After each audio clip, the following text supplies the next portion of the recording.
Halo, kembali lagi dengan kami Java Football. Kali ini kami John dan Cok akan ngosan ya. Ngosan kali ini kami akan membahas blunder PSIS Semarang. Nah, bagaimana ceritanya kok PSIS Semarang ini bisa blunder? Oke, kita saksikan saja bersama. Nah, seperti yang di judul awal, PSIS Semarang melakukan blunder. Dalam arti mungkin sejak awal dulu mungkin saya juga sudah kaget ketika turnamen pramusim PSIS ini selalu menggunakan skuad intinya ataupun skuad mewahnya. Dalam arti mereka itu sangat serius sekali menghadapi pramusim ini. Tidak beda dengan tahun lalu. Dengan tahun lalu itu bahkan kita itu menyebutkan PSIS Semarang ini seperti Arsenalnya Indonesia gitu. Kalau tahun ini sangat berbeda 180 derajat. PSIS ini lebih serius menghadapi turnamen pramusim, bahkan memainkan pemain bintangnya itu full pertandingan.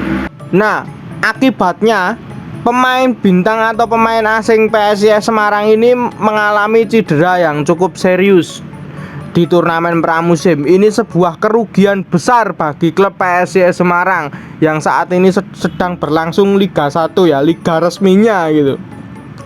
Kalau musim kemarin, saya flashback musim kemarin, PSIS itu banyak mengorbitkan pemain mudanya ketika turnamen pramusim seperti Dewangga, Arhan. Ya, masih banyak ya pemain-pemain yang diorbitkan oleh PSIS Semarang ini.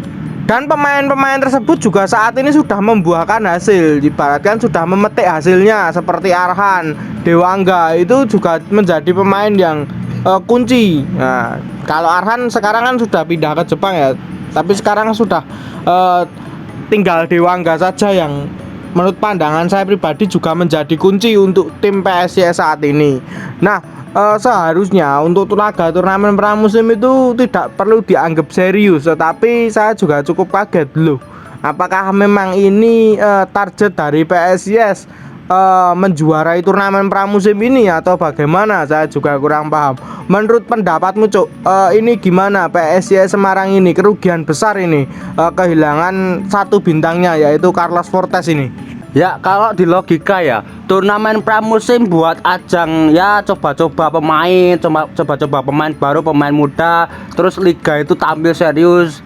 Tapi kalau ini PSIS berbeda tahun yang lalu ya. Kalau tahun lalu gitu ya yang seperti logika pada umumnya, pramusim coba-coba, liga tampil serius. Nah, tahun ini PSIS kebalikannya. Di turnamen pramusim serius, pemain cedera, akhirnya pas liga bingung loh. Padahal itu kan pemain kunci lah. Mungkin apa karena jati diri sudah jadi bisa didatangi supporter, terus pramusim terus tampil full tim agar supporter banyak yang datang, atau gimana ya kita kurang tahu sih. Ini cuma asumsi saja. Tapi ya kita agak kecewa sebenarnya. Tapi yang lebih rugi ya PSIS sendiri, akhirnya di Liga 1 saat ini awal-awal musim agak terseok-seok ya. Ini karena ya masalah Fortes. Akhirnya ya di media rame isu transfer soal pemain asing pengganti Fortes. Namun akhirnya Fortes tetap stay. Ya, betul. Itu sebuah kerugian besar bagi klub PSIS Semarang jika sampai benar-benar kehilangan Carlos Fortes lama, ibaratkan seperti itu. Fortes ini sudah terbukti ya, bahkan sejak saat dia itu di Arema itu pemain ini sudah terbukti gemilang gitu, maksudnya sudah terbukti bagus gitu. Jadi buat apa lagi itu pemain ini itu dibuktikan di laga pramusim atau gimana ya? Mungkin 1 atau 2 pertandingan oke lah, enggak apa-apa, mungkin hanya untuk penyesuaian aja. Tapi kalau untuk adaptasi, saya rasa Fortes sudah beradaptasi di Kanjuruhan ya, Stadion Malang ini, di Arema ya. Mungkin itu kalau untuk alasan adaptasi, saya rasa tidak mungkin lah ya kalau untuk adaptasi. Nah, menurut pendapatmu, Cuk, ini gimana ya tentang isu transfer ini? Kalau sampai Fortes ini cedera Rama ini gimana ini pendapatmu? Tapi kalau dilihat dari Instastory Fortes ini, dia tetap stay ya di PSIS, nggak pindah.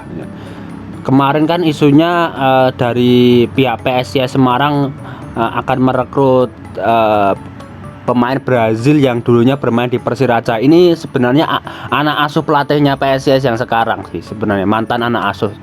tapi akhirnya batal, dan manajemen PSIS sendiri juga menepis isu itu, jadi nggak benar sih isunya. Ya, betul sekali ya. Mungkin itu hanya isu-isu saja ya bagi klub PSIS Semarang. Saya rasa mungkin 3 atau 2 pertandingan lagi mungkin Carlos Fortes ini bisa dimainkan lagi. Tapi kan juga nggak bisa langsung 100% fit ya. Mungkin ya harus menunggu beberapa waktu ya, mungkin seperti itu ya, karena memang cederanya juga cukup serius yang dialami Fortes ini. Sampai kita melihat di Instastory beliau itu sampai pijet, Pak. Wah, ini sampai apa ya, dengan cara-cara tradisional Indonesia, pijet. Nah, dengan cara-cara seperti itu dilakukan agar pemain ini itu juga cepat sembuh. Kalau nggak seperti itu ya mungkin pengobatan secara verbal sangat lama sekali mungkin ya. Kalau untuk dokter Indonesia saat ini ya yang penangannya hanya seperti itu, mungkin agak lama cederanya Fortes ini ya. Sebuah kerugian besar, seharusnya memang tidak perlu seperti ini gitu. Itu hanya turnamen pramusim, tidak perlu serius ya. Kalau turnamen pramusim tidak perlu memainkan Fortes terus menerus, Marukawa terus menerus. 2 pemain ini tuh sudah terbukti di klubnya masing-masing. Jadi buat apa juga kedua pemain ini di forsir untuk turnamen pramusim ini. Menurut pendapat saya sih seperti itu. Ini pendapat saya pribadi ya. Dan sampai sekarang pun terlihat sekali PSIS ini kehilangan sosok striker yang tajam ataupun striker yang ditakuti seperti Fortes. Hari Nur itu masih belum bisa belum bisa top perform lagi, atau mungkin ya sudah mungkin sudah agak usia ya, mungkin sudah seperti itu. Lalu pelapisnya juga juga sama saja, malah justru biasanya Marukawa langsung Fortes. Kalau nggak seperti itu ya Wawan Febrianto langsung Fortes ya gitu. Seperti Fortes itu dijadikan target man untuk kedua pemain ini. Bahkan sangat berpengaruh sekali terhadap tim PSIS Semarang. Menurut pendapatmu, Cuk, apakah ini target dari manajemen atau memang keinginan pelatih sendiri ini memainkan Fortes di pramusim ini? Kalau feelingku sih memang ini target manajemen sendiri ya. Ini cuma feeling saya atau prediksi saya, karena memang pelatihnya PSIS ini kan baru saja datang sih sebenarnya. Jadi kalau sebelum pelatihnya datang kan tim sudah terbentuk. Jadi memang ini target manajemen sendiri. Ya entah gimana ya, saya juga kurang tahu sih. Ini buat evaluasi aja atau bahan pembelajaran tahun depan. Itu kalau mau pramusim itu mainkan pemain muda atau pemain lapis saja. Jadi biar matang. Nanti pemain inti ya di save dulu, disuruh liburan dulu lah ya, liburan dulu atau gimana. Jadi memang agar ketika pas di liga itu antara pemain cadangan, pemain muda dan pemain inti itu gapnya nggak terlalu jauh.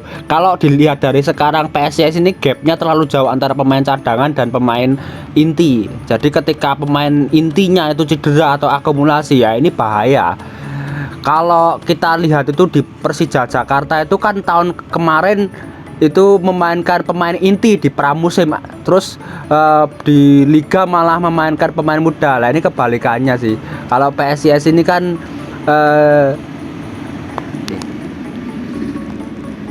kalau PSIS sekarang ini kan pemain inti ditampilkan di pramusim, terus pas di liga ya ketika pemain intinya itu cedera ya bingung, akhirnya terpaksa pakai pemain pelapis ya. Jadi ini buat pembelajaran saja. Ya betul, sangat terlihat sekali kekurangan dari PSIS Semarang ini adalah striker ataupun target man bagi klub. Ketika dia ini kehilangan Fortes ini sangat berpengaruh sekali ya, saya rasa. Mungkin kedepannya bisa menambah pemain ketika nanti bursa transfer dibuka lagi ya. Kan tahun ini bursa transfer sudah ditutup ya tanggal 4 kemarin. Ya mungkin pertengahan musim nanti bisa menambah daya gedor untuk menjadi pelapis dari Fortes sendiri. Saya rasa kalau untuk Fortes sendirian ya repot juga. Nah, seperti itu mungkin bisa menambah lokal ataupun asing, saya juga kurang tahu gitu. Maksudnya kalau Jonathan bisa konsisten apik terus ya mungkin bisa dipertahankan. Tapi kalau untuk Jonathan apa ya tidak bisa konsisten ya mungkin bisa menambah pemain asing lagi untuk klub PSIS Semarang ini. Saya rasa sih seperti itu untuk klub PSIS. Saya harap kedepannya bisa apa ya bebenah untuk klub PSIS Semarang ini dan bisa memenangkan pertandingan lagi. Nah mungkin itu dulu saja perbincangan kita. Jangan lupa like, comment, subscribe.